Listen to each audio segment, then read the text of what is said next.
हाँ जी बेटे, सो I guess last class तक ਆਪਾਂ ਕੀ ਪੜ੍ਹ ਲਿਆ ਸੀ ਕਿ ਸਟੈਂਡਰਡ ਫੰਕਸ਼ਨ ਜਿਹੜੇ ਵੀ ਹੈ ਉਹ ਕਿੱਥੇ ਕਿੱਥੇ ਕੰਟੀਨਿਊਸ ਹੈ ਤੇ ਕਿੱਥੇ ਕਿੱਥੇ ਡਿਸਕੰਟੀਨਿਊਸ ਹੈ। ਠੀਕ ਹੈ, ਉਹ ਆਪਾਂ ਚੰਗੀ ਤਰ੍ਹਾਂ ਪੜ੍ਹ ਲਿਆ ਤੇ ਯਾਦ ਵੀ ਹੋ ਗਿਆ। ਅੱਛਾ, ਹੁਣ ਅੱਗੇ ਚੱਲਦੇ ਹਾਂ। ਹੁਣ ਜਿਹੜਾ ਕੁਐਸਚਨ ਕੋਈ ਆਊਗਾ ਪੁੱਤਰ, ਉਹ ਐ ਤਾਂ ਨਹੀਂ ਹੈ ਕਿ ਸਟੈਂਡਰਡ ਫੰਕਸ਼ਨ ਸਿੱਧਾ ਹੀ ਪੁੱਛ ਲਏਗਾ ਕਿ ਈ ਰਿਸ ਪਰ ਐਕਸ ਦੱਸੋ ਕੰਟੀਨਿਊਸ ਹੈ ਜਾਂ ਨਹੀਂ, ਜਾਂ ਸਾइन एक्स ਕੰਟੀਨਿਊਸ ਹੈ ਜਾਂ नहीं।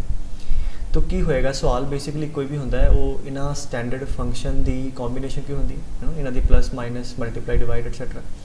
तो उन्हां पूरे फंक्शन नूं एक कॉम्बीनेशन नूं एनालाइज करन लई एक मैं पूरा तुहानूं चार्ट दे रहा। पहला मैं तुहानूं रिजल्ट दस दांगा, फिर नाल नाल मैं समझा दांगा किद्दां आ। और ये अगर तुसीं चेते रखोगे तो प्रॉब्लम नूं एनालाइज करन च सोचण च बड़ी आसानी होएगी। ठीक है, सो लेट अस बिगिन कि एक टेबल इदा बना लो। अच्छा, इत्थे एफ एक्स ते जी एक्स, ठीक है ना। मान लिया किसी point x equal to a ते पहला, ठीक है, एफ एक्स फंक्शन जिहड़ा है बेटे वो कंटीन्यूअस है ते जी एक्स फंक्शन भी उस पॉइंट ते कंटीन्यूअस है। ठीक है, एट सर्टेन पॉइंट ए मान लो एफ एक्स भी कंटीन्यूअस है ते जी एक्स भी कंटीन्यूअस है। तो एक होएगा लच्छे एफ एक्स प्लस और माइनस जी एक्स, इत्थे आपां उन्हां नूं मल्टीप्लाई कर दिंदे हां ते इत्थे डिवाइड। ठीक है ना, नाल लिख लो कि जी एक्स उस पॉइंट ते जीरो नहीं होना चाहिए। ठीक है, अच्छा अगेन फिर तो कि एक्स इक्वल टू ए लिया, ए ते कहंदा जी एफ एक्स भी कंटीन्यूअस है तो जी एक्स भी कंटीन्यूअस है। तो ਅਸੀਂ कह सकते हैं कि ਜਿਹੜੇ ਉਹਨਾਂ ਦਾ प्लस ਤੇ माइनस है वो भी पक्का कंटीन्यूअस होएगा। C stands for continuous, right. तो उन्होंने मल्टीप्लाई करांगे जिहड़ा फंक्शन बनेगा वो भी कंटीन्यूअस होएगा, डिवाइड करके जिहड़ा फंक्शन बनेगा वो भी कंटीन्यूअस होएगा, राइट। सो ये रिजल्ट याद रखो कि sum product division difference of any two continuous function is a continuous function. ठीक है, ए ते आपां गल कीती एक्स इक्वल टू ए ते ए ते सारियां कॉम्बीनेशन कंटीन्यूअस होणगीਆਂ। हम मान लो एफ ते जी फॉर लच्छे ऑल रियल वास्ते कंटीन्यूअस है, मान लो आ दोनों। ठीक है, तो यदा मतलब उन्होंने सम, उन्होंने डिफरेंस, उन्होंने प्रोडक्ट ते डिवीजन ए भी फॉर ऑल रियल कंटीन्यूअस होने हैं। ठीक है, डिवीजन ख्याल करना कि डिनोमिनेटर जीरो नहीं होना चाहिए। सो इनू प्रूव करते हैं, बड़ा ईजी है प्रूव करना। गिवन किया कि एक्स इक्वल टू ए ते एल एफ एक्स ते जी एक्स दोनों कंटीन्यूअस है। प्रूफ की करना कि सम डिफरेंस प्रोडक्ट डिवीजन भी करने से। ठीक है ना, अगर पुत्र f x equal to a ते कंटीन्यूअस है, ਇਹਦਾ मतलब limit x approaches a plus मतलब right hand limit and limit x approaches a minus मतलब एफ दी लेफ्ट हैंड लिमिट ते वैल्यू ये तीनों बराबर है। ठीक है, लेट सपोज के ए कोई वैल्यू आ गई कैपिटल है, क्योंकि जी भी कंटीन्यूअस है पुत्र, तो यदा मतलब हो गया कि जी दी राइट लिमिट, ठीक है, जी एक्स दी और जी एक्स दी लेफ्ट लिमिट ए ते। ठीक है, तो वैल्यू जी दी ए ते वो भी तीनों आपस बराबर है, मान लो 20 के बराबर। ठीक है, सो आ स्टेटमेंट ते डिक्लेयर कर दी है कि यस एफ एक्स भी कंटीन्यूअस है एक्स इक्वल टू ए ते एंड जी एक्स भी कंटीन्यूअस है एक्स इक्वल टू ए ते। हुण तुसीं कोई भी कॉम्बीनेशन ले लो, जिवें मैं कहां कि एच एक्स एक फंक्शन है कि F x plus g x. अगर मैं एच नू कंटीन्यूअस शो करना, ये मतलब मैं एच एक्स फंक्शन की लैफ्ट लिमिट राइट लिमिट तो वैल्यू बराबर शो करनी चाहना, तो दैट्स इट। सो अगर मैं यदि एल एच एल कटूँगा सो कितना आएगा at x equal to a. That will limit x approaches a minus f x plus g x. ठीक है ना, सानू पता है कि आ दोनों एग्जिस्ट कर दिए हैं और एक ए बराबर है, एफ एक्स दी लेफ्ट लिमिट ए बराबर है और जी दी बी के बराबर है। So therefore this is equal to a, this is b, so that got to be equal to a plus b. And similarly right hand limit g है R H L, ठीक है, at x equal to a as function दी, हाँ जी, वो कितनी हो जाएगी एफ एक्स इतने प्लस आ गया बेटे और आर एच एल भी बराबर है। ठीक है, that is also equal to a plus b और what is the value at x equal to a h दी that is fa plus g that is also equal to a plus b, ठीक है। So clearly that is so obvious कि क्योंकि LHL RHL ते value बराबर है, तो LHL ना LHL ऐड होएगी, वो भी जिन्ना नंबर आएगा उन्ना ही RHL ते RHL नू ऐड करके नंबर आएगा, वही वैल्यू नू ऐड करके आएगा। और इन एनी कॉम्बीनेशन मतलब इत्थे मल्टीप्लाई हुंदा, इत्थे माइनस हुंदा, तो इफेक्टिवली आंसर ते नाल सेम आना सी। सो इस केस मैं थोनू प्रॉपर फॉर्मली प्रूव करता, अदरवाइज अगे मैं सिर्फ रिजल्ट दस के थोनू दस दांगा भी एवें करना एवें जिवें आपां कीता, ठीक है। सो ये रिजल्ट की बनया कि अगर दो कंटीन्यूअस फंक्शन है, ठीक है, तो उन्हां दा सम, उन्हां दा डिफरेंस ते उन्हां दी मल्टीप्लिकेशन ते डिवीजन वो भी कंटीन्यूअस होएगी। अगर किसी एक पॉइंट पे गल कर रहे हैं तो उस पॉइंट पे अगर मैं कਹਾਂ कि ये फॉर ऑल रियल कंटीन्यूअस है, तो इसका मतलब कोई भी कॉम्बीनेशन ले लो वो हमेशा ही कंटीन्यूअस होएगी, ठीक है। सो नाउ इहदा तुसी यूज़ जिहड़ा सब तो पहला मैं फॉर एग्जांपल आ गल करा कि एक फंक्शन है, let's say x square plus sine x, ठीक है। मैं कहा मैं दी कंटिन्यूटी डिस्कस करो ना, कोई अपन लिमिट वगैरह लैन की लोड़ नहीं। पहला लाइक अगर पिछले आर्टिकल नाल लिंक करिए उत्थे पूछते सी कंटिन्यूटी चेक करो at x equal to a, h में की क्या discuss the continuity of the function, ठीक है। मतलब पूरी रियल लाइन पे डिस्कस करो कितने कंटिन्यूअस है कितने नहीं। या फिर क्लियरली आप देखा कि x square being polynomial continuous है, sine x is also continuous for all real x, जो बड़ा वाला सम है ये भी हमेशा कंटिन्यूअस होएगा using this sum of the two continuous function is continuous.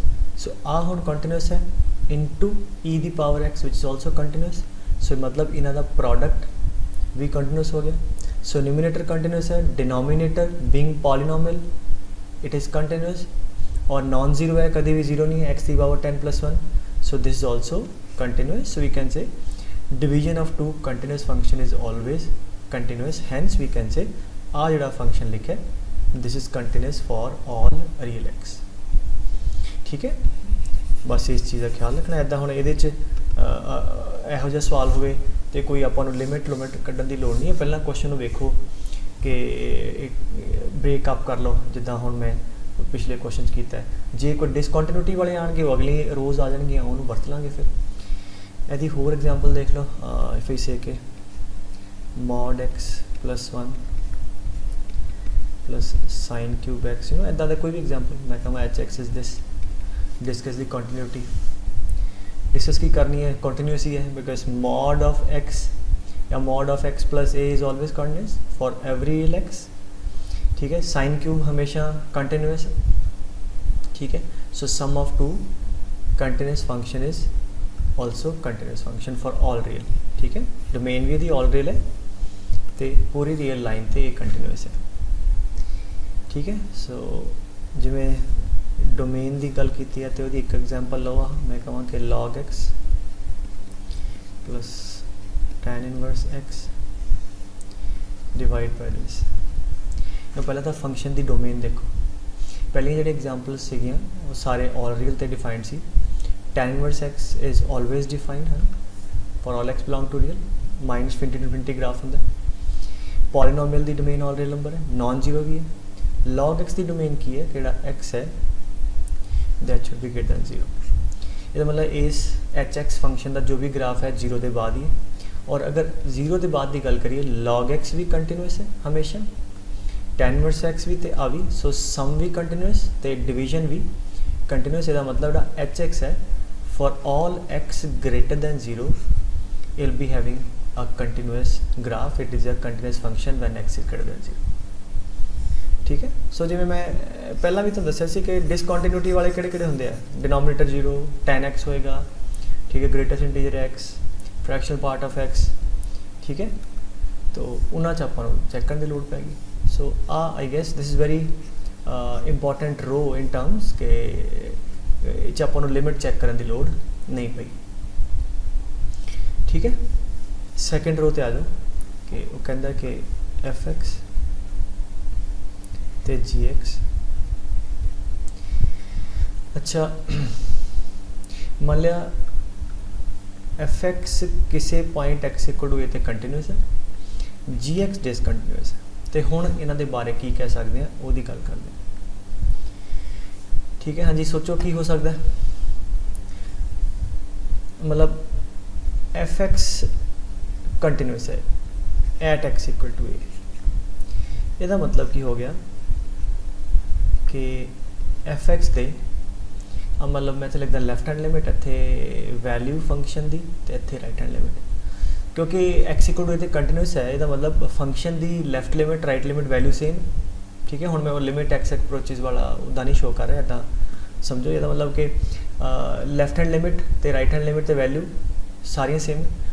Example ले लें है ना, ईजी टू अंडरस्टैंड। मान लो LHL RHL ते वैल्यू 2 है, पर GX है ਉਹਦੀ क्योंकि डिसकंटिन्यूस है। हम डिसकंटिन्यूटी तो बड़िया वजह आ सकती है। One of the reason can भी कि लैफ्ट हैंड लिमिट है और राइट हैंड लिमिट है वो अड आ जाए, है ना। मान लो 3 आ गई या 4 आ गई, ठीक है, वैल्यू है। हम क्योंकि LHL तो RHL अड है, असी गल करने की कोशिश कर रहे हैं पहला fx प्लस माइनस gx। जब मैं ऐड करूँगा इस फंक्शन तो लैफ्ट हैंड लिमिट आएगी यदि hx की, वो कितनी आएगी, लैफ्ट ना लैफ्ट ऐड होएगी। ठीक है, लिमिट लैफ्ट लिमिट करना कि गल कि limit x approaches a function the fx the gx दी दोनों लैफ्ट, है ना। तो लैफ्ट यदी 2 है तो यदी 3 है, तो यदी LHL कितनी आएगी h दी 5, वैल्यू कितनी आएगी 6। ठीक है, और RHL कितनी आएगी 6। तो क्योंकि आ दोनों अड सीगियां, आ तो सेम ही है। अगर तो आ भी सेम होंगे 4 4 4 फिर तो ऐड होकर सेम आना सी, बट क्योंकि आ डिफरेंट है। Why different, because one of the reason of discontinuity.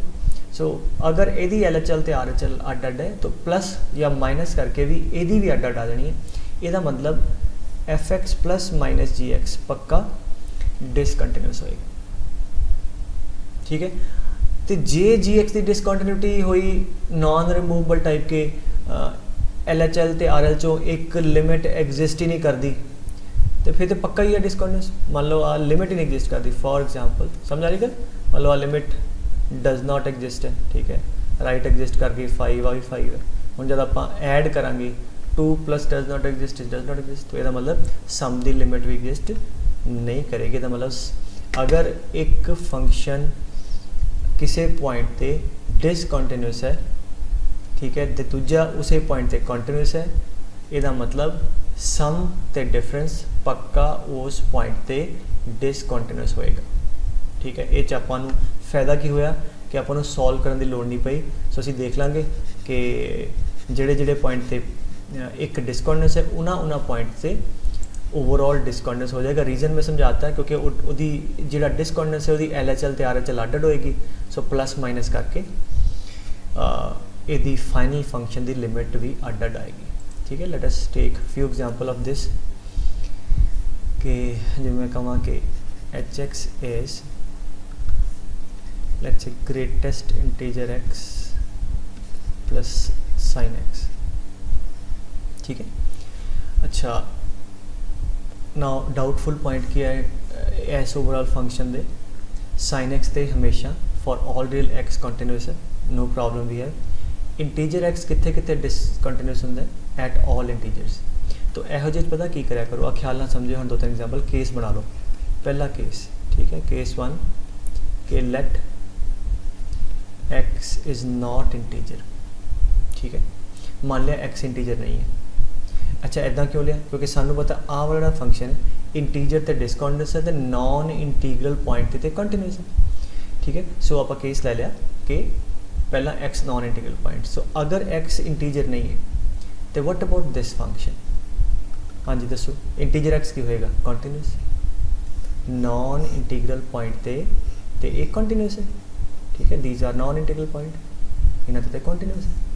और साइन x या 2 साइन x ये भी कंटिन्यूस है क्योंकि साइन x तो पूरी रियल लाइन ते कंटिन्यूस है। सो कंटिन्यूस प्लस कंटिन्यूस कितना हो गया, कंटिन्यूस हो गया। इसका मतलब कि अगर x इंटीजर नहीं है तो ए ओवरऑल सम कंटिन्यूस होएगा। आते पहली रो तो आ गया ना। केस 2 हाँ जी की बनया कि x इंटीजर मान लो, लेट अस चेक कहते हैं इंटीग्रल पॉइंट्स। तो अगर x इंटीजर है तो इंटीजर ते आ वाला फंक्शन पक्का डिसकॉन्टिन्यूस है, साइन x ते हमेशा ही कॉन्टिन्यूस है। तो इन्हां पॉइंटां ते एक डिसकॉन्टिन्यूस ते दूजा कॉन्टिन्यूस, ਇਹਦਾ मतलब ਇਹਦਾ प्लस माइनस पक्का डिसकॉन्टिन्यूस होएगा। So what does that mean? So overall की कह सकते हैं? ओवरऑल कह सकते हैं कि therefore this function is discontinuous at all integers. ठीक है, सो क्वेश्चन की कहेगा डिस्कस द कॉन्टिन्यूटी। ठीक है, so we can say this function is discontinuous at all integers. ठीक है, समझे गल? सो इदा आप इन्हू वरत सकते हैं। ठीक है, let me take one more example. जिमें आ देखो, मैं कहूँ कि let's say f x is mod x minus 2 plus tan x plus integer x। ठीक है, and x belongs to let's say 0 to 5 open। कहता है in this interval discuss its continuity। now पहला तो mod x minus 2 की गल करते हैं, ये तो हमेशा ही कंटिन्यूस है। ਇਹਦਾ मतलब की हो गया कि अगर आड़ा बाकी बचा फंक्शन है जिथे जिथे कंटिन्यूस होएगा कंटिन्यूस प्लस कंटिन्यूस वो कंटिन्यूस हो जाएगा, जिथे जिथे आ डिसकंटिन्यूस होएगा डिसकंटिन्यूस प्लस कंटिन्यूस उन्होंने पॉइंटा ते ओवरऑल फंक्शन डिसकंटिन्यूस हो जाएगा। ਇਹਦਾ मतलब इन्हें तो कोई प्रॉब्लम क्रिएट नहीं करनी, मतलब ਇਹਦਾ तो मसला ही कोई नहीं। फिर इन्हां ते आ जाओ, इन्हां दे किहड़ी सस्पिशन पॉइंट है 10x ते discontinuity the? Odd multiple of pi by 2। ठीक है, बट आपां नूं आ रेंज देती है। सो आ किहड़े किहड़े बने 0 अगर पुट करिए n की वैल्यू, सो एक आ जाएगा पाई बाय 2, सीधा लिख लो पाई बाय 2, 3 पाई बाय 2। ठीक है, हाँ जी आ वैल्यू कितनी है 9 बाय 2। सो ये भी तुहाडा 5 तो छोटा है, मैं इन्हां च लभण की कोशिश कर रहा। ठीक है, फिर अगे कितना आएगा 5 पाई बाय 2। ठीक है, this is again a number थोड़ा 5 तो वध गया। सो 10x जोड़ा एस इंटरवल के अंदर कितने कितने डिसकंटिन्यूस है? हाँ जी, इन्होंने दोनों पॉइंटा दे ना हुण एनालिसिस ख्याल ना सुनो। ठीक है, अच्छा आ वाला फंक्शन इन्होंने दोनों पॉइंटा ते, वट अबाउट दिस ये कितने कितने 0 तो 5 ओपन। हाँ जी, x इक्वल टू 1 ते 2 ते 3 ते 4 ते। ठीक है, अच्छा हुण ख्याल ना सुनो एनालिसिस। नाउ आ जिहड़े पॉइंट्स है दोनों इन्हां पॉइंटां ते 10x की है डिसकंटिन्यूस। ठीक है, सो पहला मैं आ ले रहा केस 1, अगर आ वाले पॉइंट लेने इन्हां ते 10x डिसकंटिन्यूस है प्लस इन्हां पॉइंटां ते what about integer x continuous है। क्यों? क्योंकि तो फ्रैक्शन पाई बाय 2 1.5 समथिंग आ भी एक फ्रैक्शन है। तो आ नंबरां ते tan x जिहड़ा सॉरी इंटीजर x जिहड़ा वो तो कंटिन्यूस आएगा। So at these points one function is discontinuous and other is continuous, therefore surely overall function will be discontinuous. इसका मतलब इन्हां दोनों ते ओवरऑल फंक्शन साडा डिसकंटिन्यूस आएगा। ठीक है, आ गया पॉइंट ऑफ डिसकंटिन्यूटी।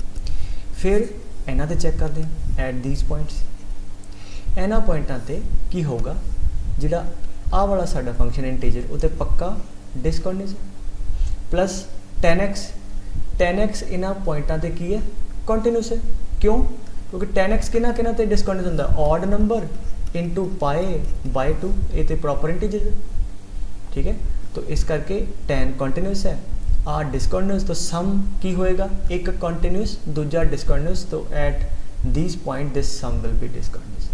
हैंस आ भी 4 पॉइंट ऑफ डिसकंटिन्यूटी आ गए, 2 आ गए। तो ओवरऑल असी कह सकते हैं कि this function will be discontinuous at 1 2 3 4 pi by 2 and 3 pi by 2। ठीक है, और लॉजिकली बड़ी सीधी है कि इन्हां चों कोई पॉइंट लोगे तो यदि LHL तो RHL फर्क आ जाएगा, tan की LHL RHL तो वैल्यू सेम आएगी। जब ऐड करांगे तो क्योंकि यदि LHL RHL फर्क है तो एडिशन से फर्क आ जाएगा इन्हां दोनों पॉइंटां ते। और वैसे लिमिट एग्जिस्ट नहीं करती, फंक्शन डिफाइंड नहीं है, तो इस करके ये पक्का ही डिसकंटिन्यूस हो जाएगा इन्हां ते। ठीक है, सो आ हो गया। सो इदां दे क्वेश्चन जब मान लो आन तो तुहानूं इदां एनालिसिस पता हो, रादर देन सीधा अखां बंद करके लिमिट कल्ले कल्ले चैक करी जाओ, ठीक है। So this is a way to go about, ठीक है। तो हुण इहदी गल करदे हां। अच्छा, इहदे विच की है, एक चीज़ लिख लो कि अगर किसी पॉइंट ते again x equal to a ते एफ एक्स कॉन्टीन्यूस है तो जी एक्स डिसकॉन्टीन्यूस है, तो प्रोडक्ट ते डिवीजन के बारे असी कुछ नहीं कह सकते, मतलब वो कॉन्टीन्यूस भी हो सकता है, डिसकॉन्टीन्यूस भी हो सकता है। ऐसा तो लिख लो, वी कैन नॉट से, ठीक है, वी कांट से, मतलब वी हैव टू चेक,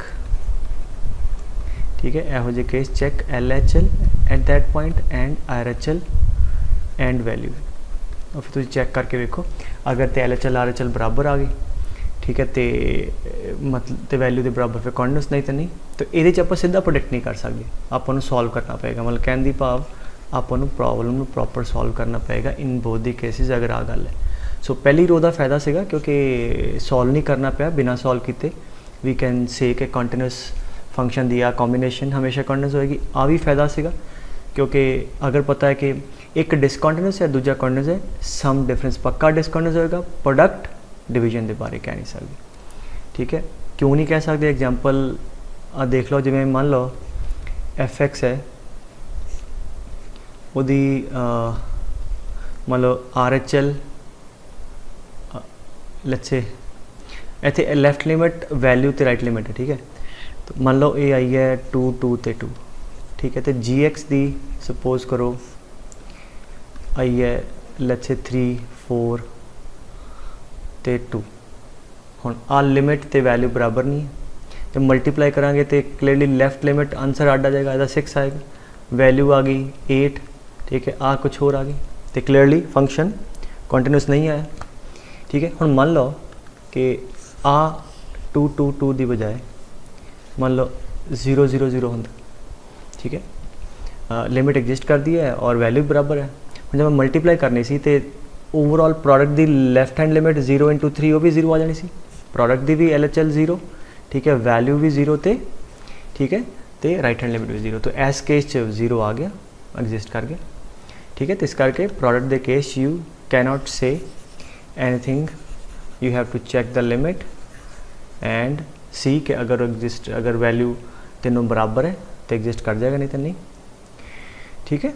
ऐसे डिवीजन के केस भी, तो जिदा मैं एग्जाम्पल कुछ दिखावा, जिवें देखो f x equal to x, it's pretty common example, तुसीं ऑलरेडी कर भी चुके हो। मैं कहूँ sine of 1/x when x is not equal to 0 is 0 when x is equal to 0। हुण f x equal to x तो हमेशा ही कॉन्टीन्यूस है, ठीक है, और आ तुहानूं पता है कि जब तुसीं इहदी लिमिट कढदे हो इस फंक्शन की 0 के नेबरहुड तो एग्जिस्ट नहीं करती, ए 0 तो डिसकॉन्टीन्यूस है, बट द मोमेंट तुसीं एफ एक्स इंटू जी एक्स किया तो कितना आ गया, that is x into sine of 1/x when x is not equal to 0, 0 into x 0 when x is equal to 0। और असी लिमिट क्वेश्चन किया भी सीगा, तो यह मतलब यदि जी 0 ते लिमिट है, लिमिट x अप्रोचेज 0, ठीक है, x into sine 1/x, you know आप बाउंडेड है, एग्जिट से नहीं करता बट बाउंडेड है between 1 and -1, approaches to into a number approaching to 0, so एदा लिमिट भी 0 आती है और वैल्यू भी 0 है, साडा प्रोडक्ट है वो साडा कॉन्टीन्यूस आ गया, आ कॉन्टीन्यूस सेगा, आ डिसकॉन्टीन्यूस सेगा, प्रोडक्ट फिर साडा कॉन्टीन्यूस आ गया, इस करके आपां कुछ कह नहीं सकते। जस्ट वन एग्जाम्पल लईए, होर एग्जाम्पल देखो, समझ गल बेटे, जिवें आ देखो एक ले ला मैं x into integer x, now x is continuous for all real number, integer x is discontinuous at all integer, ठीक है। नाउ हुण मैं कहां प्रोडक्ट के बारे कुछ नहीं कह सकते, आ देखो अगर मैं कहां कि let's say x equal to 0 तो चेक करो, हाँ जी 0 तो यदि x की कितनी आएगी आर एच एल, 0 ਨੂੰ अप्रोच करेंगे 0, वैल्यू भी 0 तो लैफ्ट हैंड लिमिट भी 0, इंटीजर x की कितनी आएगी 0 तो 0 तो यदि लैफ्ट लिमिट 0 -h कितना आएगा -1, वैल्यू 0 तो 0, राइट हैंड लिमिट 0 थोड़े जिहा अगे 1 आ जाएगी, मल्टीप्लाई करांगे इनू तो क्योंकि आ 0 है तो यदा LHL वैल्यू तो RHL प्रोडक्ट की जी है वो भी 0 0 0 आ जाएगी, 0 तो कंटिन्यूस आ गया। अगर आही मैं कहाँ कि let us discuss the continuity at x equal to 1 ते x दी ते LHL RHL वैल्यू तीनों 1 है। इंटीजर x दी हाँ जी 1 ते लैफ्ट लिमिट एक तो थोड़ा पिछे 0, एक ते वैल्यू एक ते RHL एक, तो जब हम मल्टीप्लाई करांगे तो जी यदि LHL है वो आ जाएगी 0, वैल्यू आ जाएगी 1 और एक क्लियरली तीनों बराबर नहीं है। इसका मतलब इस केस से डिसकॉन्टिन्यूस आ गया। तो अगेन प्रोडक्ट है, फिर आप चेक कर लाँगे, ठीक है, कोई मसला नहीं है। मतलब सानू आइडिया हो गया कि नहीं यार मल्टीप्लिकेशन है तो let us check at that point. अगर एक ते कंटिन्यूस है दूजे ते डिसकॉन्टिन्यूस, राइट। सो समझ आई गल बेटे। तो जिदा हम मैं क्वेश्चन है करावा this previous year JEE problem question सेगा कि fx is integer x into cos of 2x plus 1 into pi by 2, ठीक है। क्वेश्चन सेगा discuss the continuity of the function, मतलब डिस्कस च ऑप्शन से भी, मतलब तुहानू कोई पॉइंट आप दिता नहीं सी, इत्थे चेक करो, उन्हें कैसे डिस्कस द कंटिन्यूटी ऑप्शन उन्हें उस तरह बनाया सी। Now if we see cos x type है, राइट, cos दे अंदर x है तो this is a continuous function, ऐसा तो कोई मसला नहीं है। इंटीजर x ते आ जाओ। इंटीजर x जब होवे तो सानू पता है कितने कितने डिसकॉन्टिन्यूस है इंटीजर्स ते बाकी नॉन इंटीग्रल पॉइंट ते कंटिन्यूस है, क्योंकि हम आपको ओवरऑल फंक्शन की कंटिन्यूटी चेक करने क्या है तो की मैं समझाया सी केस ले लो। Case 1 when x is non integer, अगर नॉन इंटीग्रल पॉइंट ले है तो what about integer x, it is continuous. Into what about cos of this function, continuous. So अगर x इंटीजर नहीं है पुत्र तो पहला भी कंटिन्यूस तो दूजा भी कंटिन्यूस, तो प्रोडक्ट दो कंटिन्यूस का कितना होता कंटिन्यूस। इसका मतलब अगर x इंटीजर नहीं है a function fx overall continuous है, ठीक है। सेकंड केस ले लो कि अगर x इंटीजर है, ठीक है, कोई भी इंटीजर ले लो i और n वट तो कोई भी इंटीजर ले लीजिए x इक्वल टू n, तो व्हाट अबाउट दिस इंटीजर तो एक ही है डिसकंटिन्यूस, कॉस वाला फंक्शन कंटिन्यूस है, तो ये बारे भी can't say we have to check.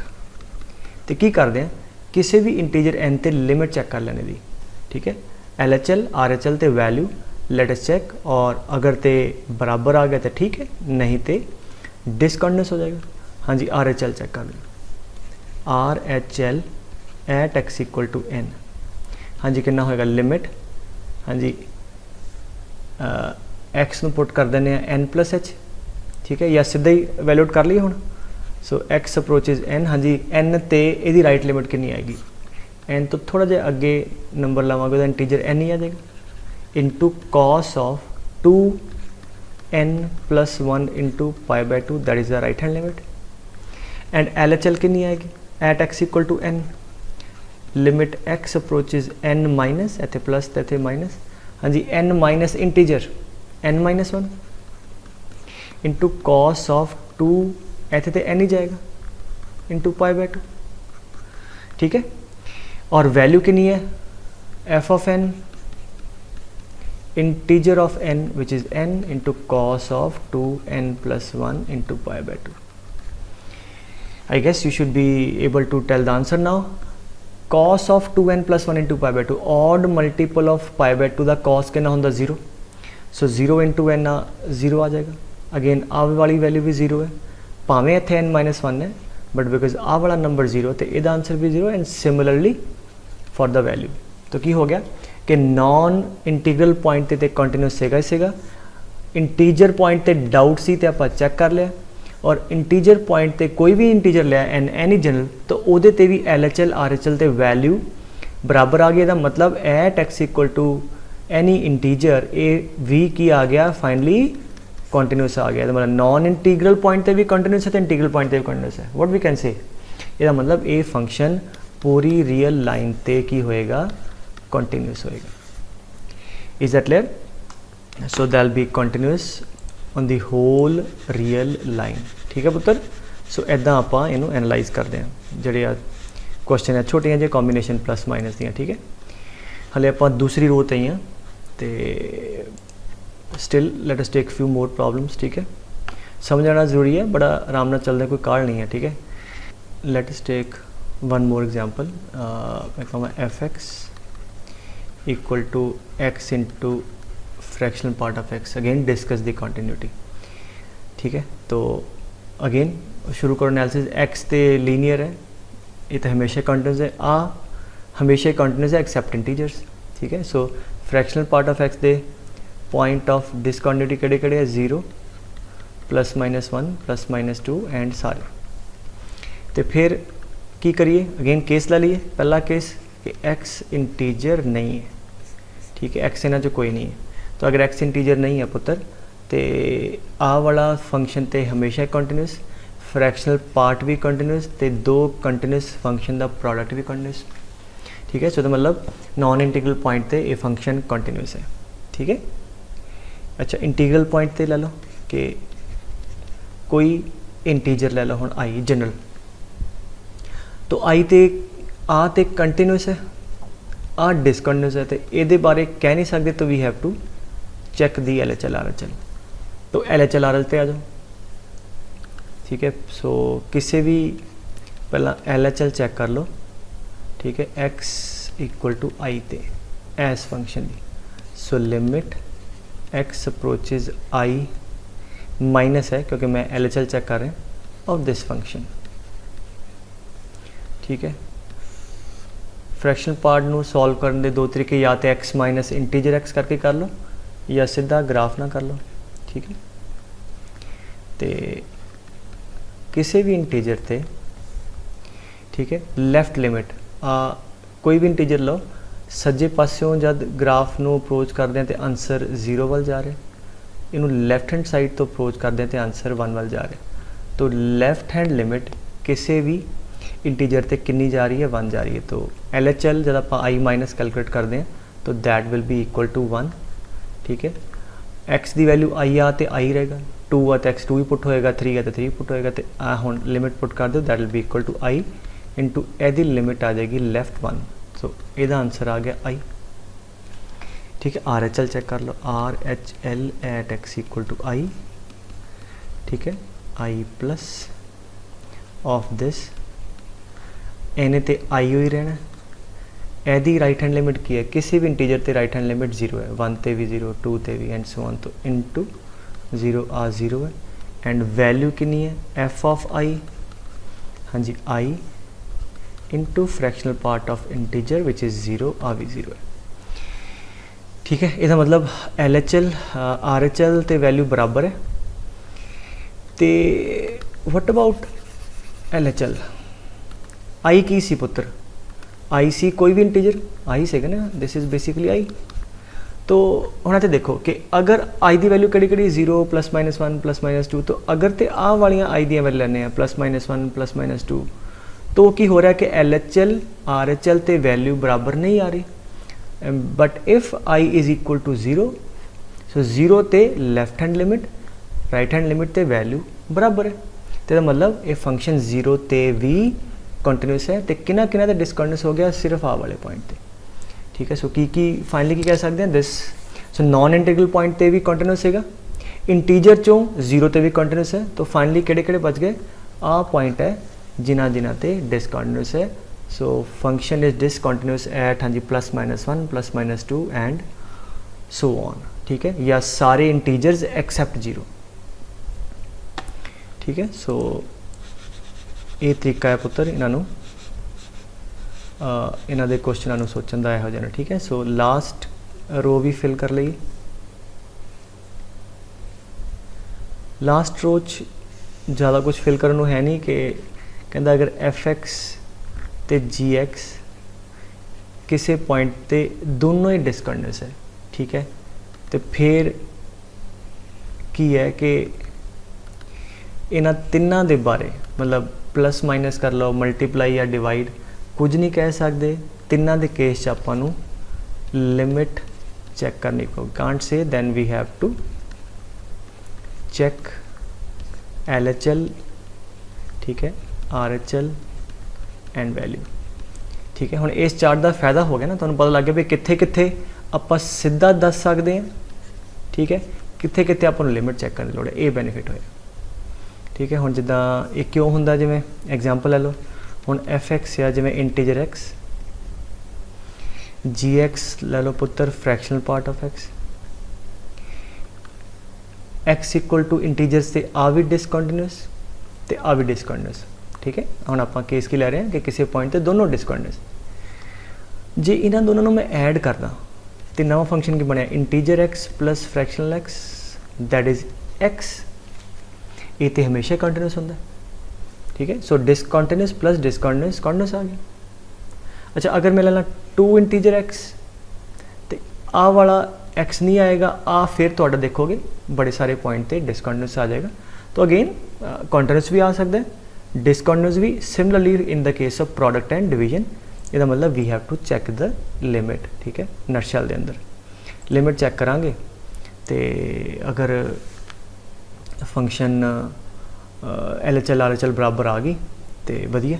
अच्छा, I would like to recall one problem, एक कपल ऑफ वीडियोज़ बैक एक क्वेश्चन मैं किया सी, integer x plus under root of fractional part of x, ठीक है। अच्छा, हुण इनू एक डिफरेंट व्यू पॉइंट ना समझे, मैं कहूँगा discuss the continuity of this function, ठीक है, discuss the continuity of the function and draw the graph, ठीक है। अच्छा, नाउ आते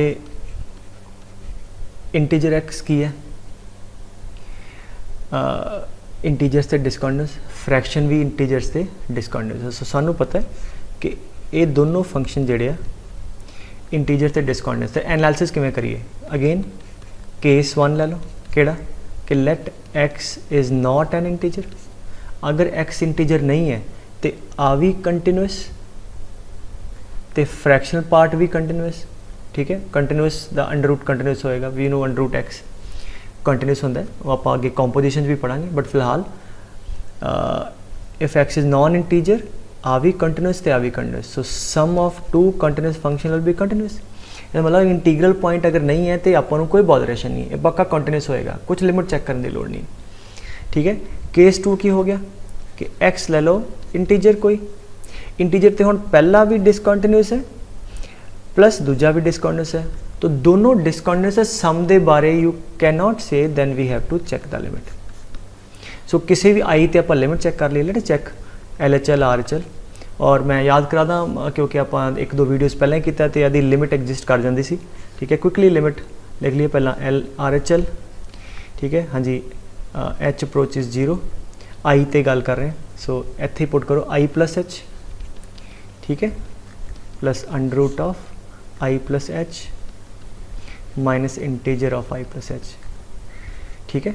सो i प्लस h i होएगा, आ भी i होएगा, i ना i कटा जाएगा, h अप्रोचेज 0, आंसर थोड़ा i आ जाएगा। LHL limit h approaches 0 integer of i minus h plus under root of i minus h minus integer of i minus h, हाँ जी, आ कितना आ जाएगा i माइनस 1, h 0 में चला गया, i माइनस 1 ब्रैकेट के नाल, तो आ भी गया, that is i minus 1 plus 1 a भी i आ गया, और वैल्यू भी f ऑफ i भी i आ रही है। सो किसी भी इंटीजर ते LHL RHL ते वैल्यू तीनों बराबर है, ਇਹਦਾ मतलब की होया, ਇਹਦਾ मतलब ये फंक्शन इंटीजर्स ते भी कंटीन्यूअस है, नॉन इंटीजर ते भी कंटीन्यूअस है, तो इंटीजर ते भी कंटीन्यूअस है। इसका मतलब की होया, ये फंक्शन जिहड़ा है this is continuous for all x belongs to real, ठीक है।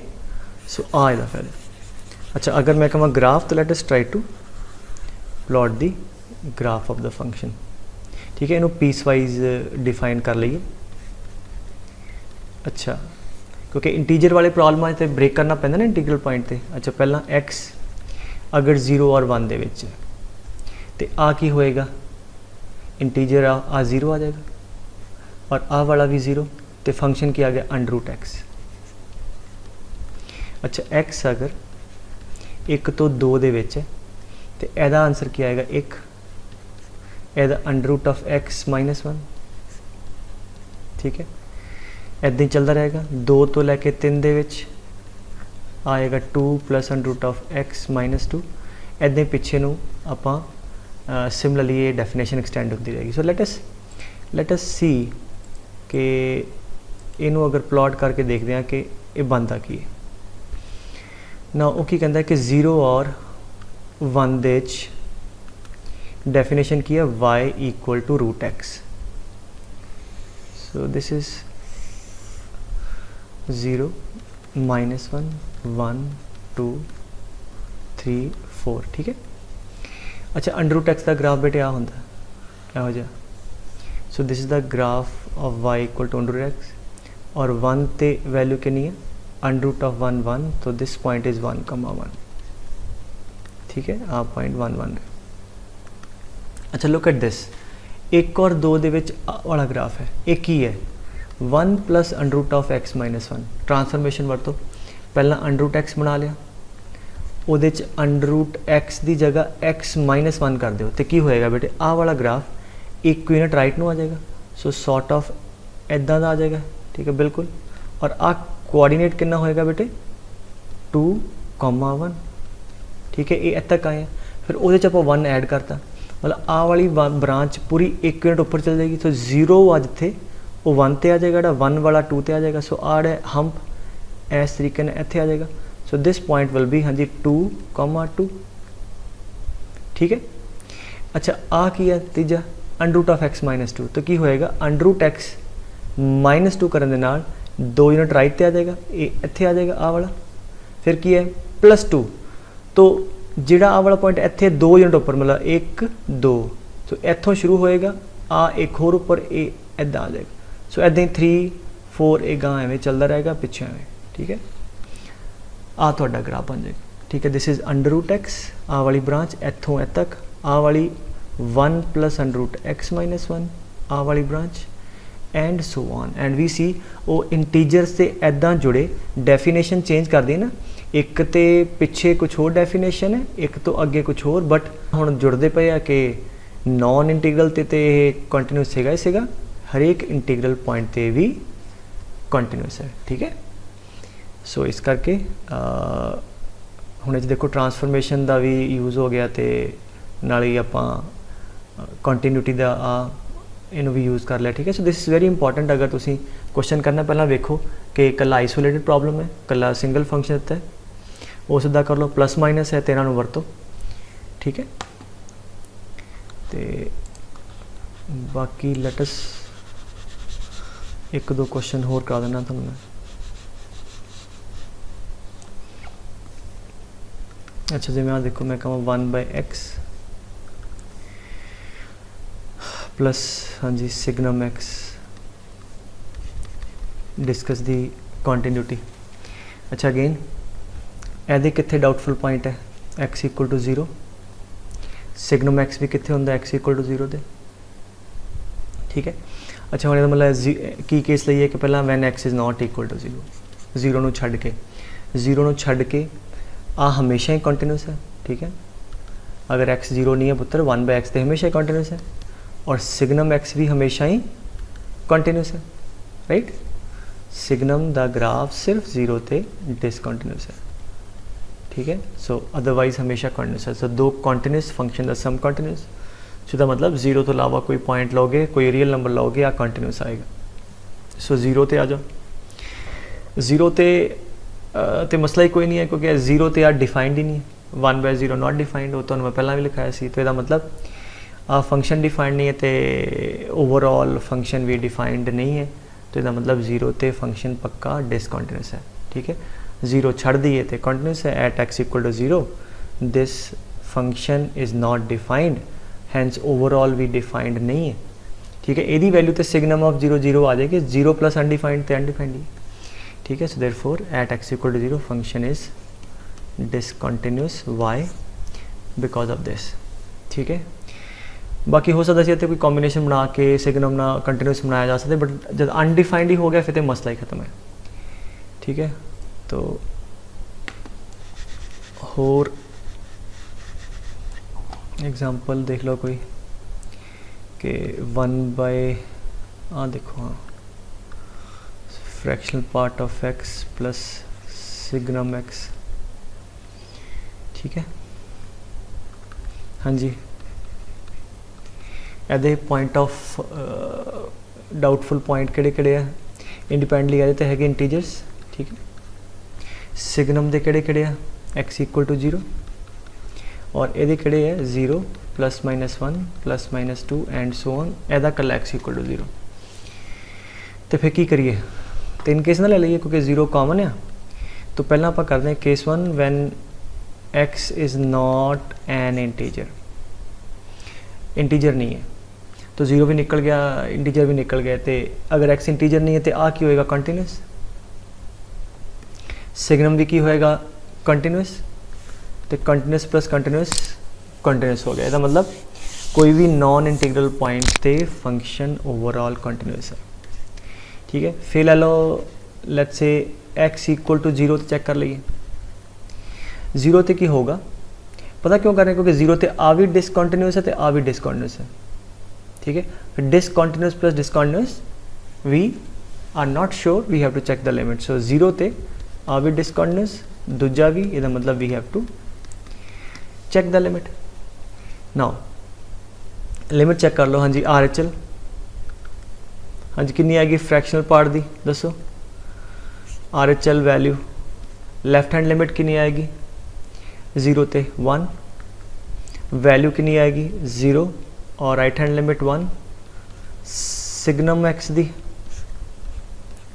हाँ जी 0 दे लैफ्ट साइड ते लिमिट -1, 0 ते वैल्यू 0, 0 ते राइट हैंड लिमिट 1, ठीक है। सो जब ऐड करांगे, सो ऐड करें दी LHL आ गई, हाँ जी 1 - 1 0, वैल्यू भी आ गई 0, ते मैं गलत लिखा, राइट हैंड लिमिट भी यदि 0 आती, ठीक है हाँ, तो 0 + 1 1 आ जाएगा। सो इसका मतलब LHL ते वैल्यू बराबर है बट RHL के बराबर नहीं है, ये मतलब फंक्शन 0 ते डिसकंटिन्यूस है, ठीक है। आ समझ आया कि लिखा है, मतलब जिमें आ सिग्नम x है पुत्र, तो आ 0 है, 0 की राइट लिमिट 1 है, ठीक है, 0 की वैल्यू 0 है, 0 की लैफ्ट लिमिट -1 है, ऐदा आ लिख, ठीक है। सो इसका मतलब 0 ते की हो गया, ये आपको चैक करना पाया, और चैक करके की आ गया, ये आया कंटिन्यूस, ये आ गया डिसकंटिन्यूस। फिर केस 3 की ले लीए, रेस्ट ऑल दी इंटीजर्स 0 छड़ के, अगर आ वाले इंटीजर लेने 0 छड़ के, मतलब +-1 +-2 +-3, ठीक है। तो इन्हां ते की होएगा, इन्हां इंटीजर्स ते सिग्नम x हमेशा कंटिन्यूस है, क्योंकि सिग्नम तो सिर्फ 0 ते डिसकंटिन्यूस है, बाकी तो हमेशा कंटिन्यूस है, ठीक है। फ्रैक्शनल पार्ट इज़ डिसकंटिन्यूस, अच्छा एक कंटिन्यूस, दूजा डिसकंटिन्यूस, सम की होएगा पक्का डिसकंटिन्यूस होएगा, ठीक है। Remember that chart. So sum जेड़ा है एक कंटिन्यूस, दूजा discontinuous, sum will be surely discontinuous. Hence overall की कह सकते हैं ना, ओवरऑल कह सकते हैं this function is continuous at all real number except integers, because 0 ते भी डिसकंटिन्यूस है, बाकी इंटीजर +-1 +-2 ते भी। सो देयरफॉर दिस इज, हाँ जी जो डिसकंटिन्यूटी व्यू पॉइंट लिखना, दिस इज डिसकंटिन्यूस एट, हाँ जी x इक्वल टू, हाँ जी इंटीजर्स, ठीक है, 0 +-1 +-2 एंड सो ऑन, और continuous at all real number except integers, ठीक है पुत्र। सो ये सीगा कि अगर इदां दे सवाल आन, है ना, थोड़ा डिटेल चला गया क्योंकि NH से मतलब मुकना हो तो कंटिन्यूटी भावें 2 लैक्चर पहले ही मुक जाती, बट लर्निंग स्टेज है तो तुसीं उस कोई हर एक चीज़ नूं मतलब चंगी तरह समझ के चलो, ठीक है। बिकॉज थोड़े BTech फर्स्ट ईयर के कोर्स बेटे पूरा कैलकुलस जिहड़ा है और that be the part of the course, so इनू अंडरस्टैंडिंग बनाओ जानी, ठीक है। चलो बाकी नैक्सट क्लास करते हैं।